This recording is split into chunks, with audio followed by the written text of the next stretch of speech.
KCBC media commission നൽകുന്ന മാധ്യമ അവാർഡുകൾ പ്രഖ്യാപിച്ചു. വിവിധ മേഖലകളിൽ മികവ് തെളിയിച്ച 8 പേർക്കാണ് 2024 പുരസ്കാരങ്ങൾ. KCBC മീഡിയ കമ്മീഷൻ 33ാമത് അവാർഡാണിത്. KCBC ഗുരുപൂജ പുരസ്കാരങ്ങൾക്ക് ഇക്കുറി 4 പേർ അർഹരായി.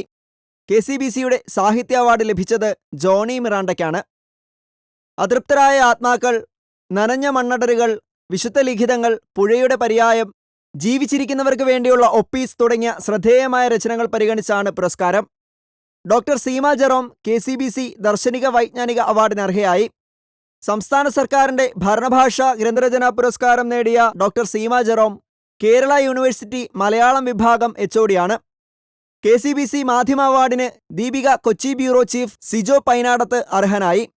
ക്രിയാത്മക പത്രപ്രവർത്തന ശൈലിയും സവിശേഷമായി മലയോര തീരദേശ ജനത അഭിമുഖീകരിക്കുന്ന വിവിധ പ്രശ്നങ്ങളെ അന്വേഷണ വിധേയമാക്കി ദീപികയിൽ എഴുതിയ ശ്രദ്ധേയമായ പരമ്പരകളും വാർത്തകളും പരിഗണിച്ചാണ് അവാർഡ്. 17 വർഷമായി ദീപിക പത്രാധിപ സമിതി അംഗമാണ് സിജോ പൈനാടത്ത്.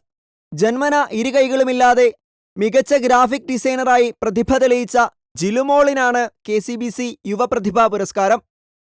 ഏഷ്യയിൽ ആദ്യമായി കൈകളില്ലാതെ ഡ്രൈവിംഗ് ലൈസൻസ് നേടുന്നത് ജിലുമോളാണ്. KCBC ഗുരുപൂജ പുരസ്കാരത്തിന് Chacko Kolothumannil, Sibi Changanassery, father Joshua Kannilethu, father Antony Uruliyanickal CMC എന്നിവർ അർഹരായി. KCBC media commission chairman archbishop Mar Joseph പ്ലാംപ്ലാനിയാണ് അവാർഡുകൾ പ്രഖ്യാപിച്ചത്. ഡിസംബറിൽ KCBC ആസ്ഥാനമായ POC-യിൽ നടക്കുന്ന സമ്മേളനത്തിൽ പുരസ്കാരങ്ങൾ സമർപ്പിക്കും.